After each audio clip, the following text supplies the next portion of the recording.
You are looking at Julian's pronunciation guide, where we look at how to pronounce better some of the most mispronounced words in the world, like this other curious word. But how do you say what you're looking for today?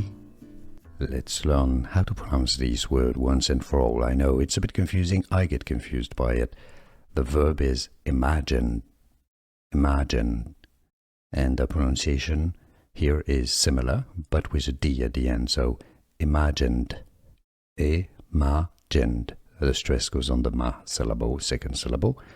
Imagined. It's easy once you know, and now you know. Here are more videos on how to pronounce more confusing words and names too many mispronounced. Like this video if you found it useful. I appreciate your support. I'll see you soon, and thanks for watching.